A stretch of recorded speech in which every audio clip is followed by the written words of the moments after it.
risk and talk about something of substance, like in terms of this specific topic of Mm-hmm. racial injustice. And like, that's what happened. Like, there was pushback, there was like people attacking each other, all that stuff. But like, I realized though too, Yeah. like there were some people who were like, wow, I never thought of it like that, and thank you for sharing. Like, there were those people too. And so yeah, so even before I saw the film, it was already kind of brewing in my head, like, wow, I don't always think that I have, this megaphone, as I said, this platform to get people talking, but I do, like, so for whatever reason, God Mm-hmm. has blessed me with that kind of influence right now. And am I willing to just like be comfortable, or am I going to make myself just be comfortable, or am I going to risk my reputation, risk, being misunderstood to, to serve the greater good? And so I really, really related with Yeah. his journey, of just, yeah, seeing that it's not just your own little bubble. It's about bigger than that. So Yeah. And that's something, and I'm glad this segue it works pretty well. That's something that resonated with me also in this movie in a slightly different way. mm-hmm. And I saw in this film a really effective metaphor for just the church Yeah. in general, Yep. and how we have the most precious thing that there is in the world. And far too often, it seems that many churches are content to be these Yes. insular little enclaves that are just all about Mm-hmm. themselves and do not reach out in ways that are uncomfortable or unsafe. Mm-hmm. Because and that's something that is, this whole concept of safety is something that is so prevalent in American Christianity Mm-hmm. that it's all over the place in all of the media that is produced by Christians. It's the tagline of so many of these Christian radio stations, right? It's safe for the whole So family. true. And there's nothing necessarily wrong with Mm-hmm. that, but when we see safety It's the goal. as a thing that we are entitled Mm. to, or as like a high sort of goal in and of itself, that like let's make everything safe, like that is not a value that Jesus portrays for Mm-hmm. us.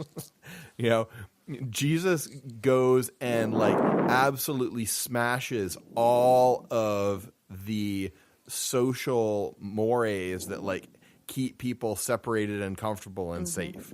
Like, Yep.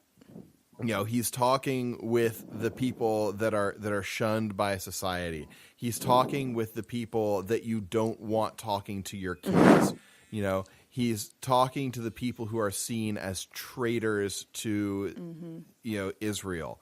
He's engaging with people of other ethnic groups Mm-hmm. that are hated and shunned, and in nowhere in all of these stories about Jesus do we see any mention of like, when you follow me, it's okay, you're gonna be Mm-hmm. safe. Like, that is not something that you get from the No, not at Gospels. all. And so this what we get to at the end of the movie, where there's this realization that what we have to offer is too grand and too important and too beneficial to the entire world for us to be able to continue sitting Mm-hmm. on it. Like, we have to get out into the world and do the good that we are equipped to Mm-hmm. do, because it's the right thing to do. Not so that we can, lord it over anybody, and not so that we can show how much better we are, but so that we can be of benefit to the people who are around us. Yeah. Yep. It's about expanding your view of us. Like, it's not just us Wakandans, Yeah. us Christians. It's us humankind. So shifting your perspective. Yeah, and that speech at the end of the movie in the mid credits scene, which I really wish had actually like just been like the last scene of the movie and not a mid credits scene, because I think the flow of that was kind of a weird choice. Like I think it would have worked a lot better if we had gone straight from the kid asking him, "Who are you?" to him, and then the next shot is him standing in front of the UN saying, "I am King that T'Challa." cool. Yeah.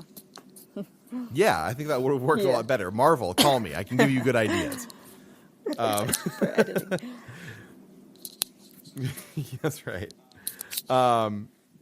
So yeah, there's a lot going on here. I want to talk just for a minute about like some of the different ways that this movie has been received. And honestly, I haven't read a lot of reviews that have been really critical of the movie on sort of like political grounds. But I had a personal experience that I found very, very strange. I was talking with somebody about the movie, and this person said to me, "Oh, I didn't see it because somebody told me that everybody in this movie is black and there are no white people."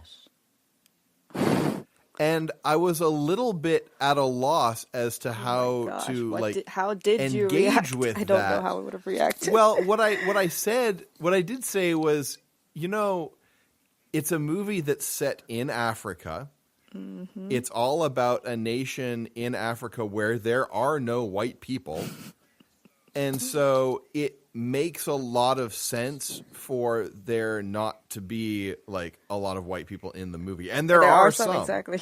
It's not even a true statement. And he's like, "Oh, I didn't know there were any." I was like, "Yeah, but that doesn't really matter because like doesn't go with the story. It makes sense in the story. Like there are good reasons for there not to be a lot of white people running around. But like I was really just shocked at like the casual, like thoughtless racism that is in that kind of mindset. And that you wouldn't even like that you couldn't even be bothered like to find out if this is true in the first place, that you couldn't be bothered to think about it enough to realize that even if it is true, it doesn't matter. And like it just sounds made up. Like it's like, is that? I know, like who wrote that? Like, it's this is a real thing that actually happened, and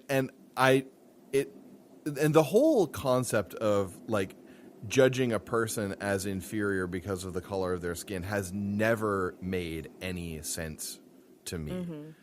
Like I just can't get my head around it.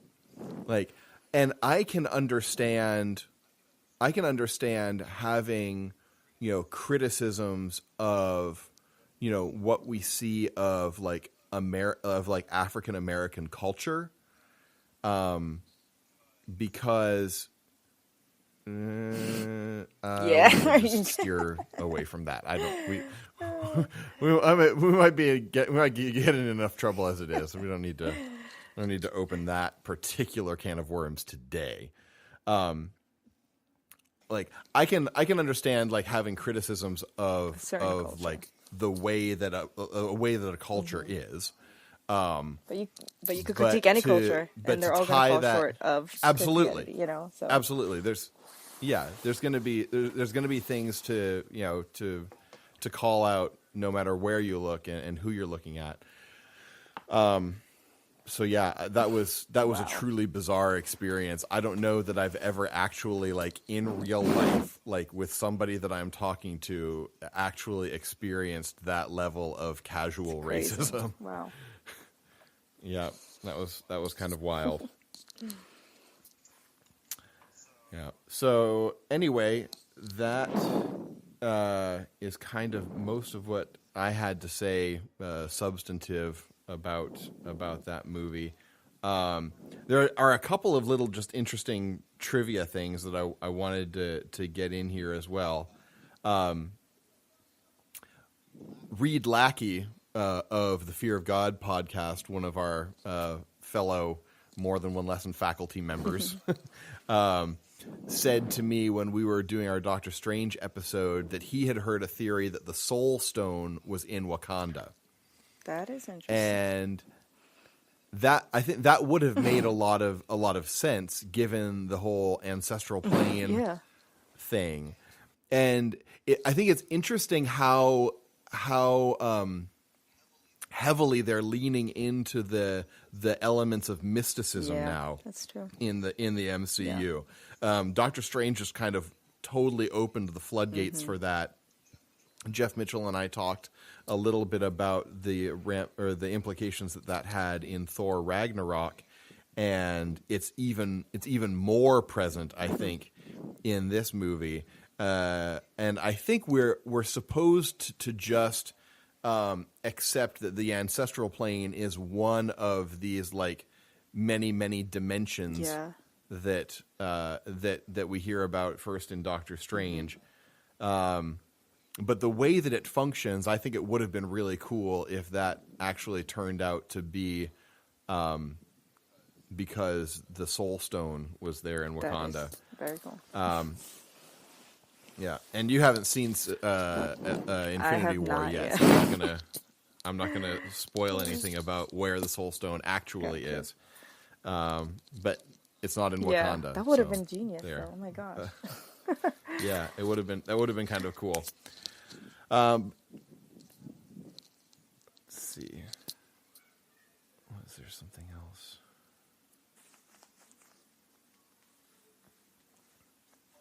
Oh, the one other thing that I really loved about this movie is the soundtrack. The score to this film is really phenomenal. And there have been, some of the Marvel films have been criticized that they have, really uninteresting music. And that was not the case in this film. Like the main theme is really powerful, and I enjoyed it a lot. And I liked the way that that Killmonger's theme had the sort of like urban hip hop vibe to it. And that was a really distinct musical cue. Yeah, a really distinct musical cue for him. And I enjoyed that it was not just like 100% full on like African tribal music all the time. Yeah. Like I think that would have been like a lazy and like a pandering kind of thing to do. And I'm glad that they didn't do that. So there's one other thing actually that I kind of would like to talk with you about, and I don't know if either of us are actually really qualified to tease this out with any kind of authority, but I'm going to ask the question anyway. So there are a couple of times when Killmonger makes the point that there are, quote, people who look like us, unquote, that are being, oppressed all over the world. And this concept or this idea that like there's this really, really significant like solidarity among all people of African descent is something that I don't really get. Like, I don't feel any particular kinship with Italians, but my roots are on the same continent as theirs. Like it's something that is, I know it's in other places, around the world in like real ways. And it's just sort of illustrated in this movie with some things that Killmonger says, and I don't understand that idea. Yeah, I'm definitely not an expert. I'm definitely not an expert, but just reading up on, other people's reviews of this and stuff. There is a concept called Pan-Africanism, and so just that the fact that it was like an artificial way that they were separated, you know, through the slave trade.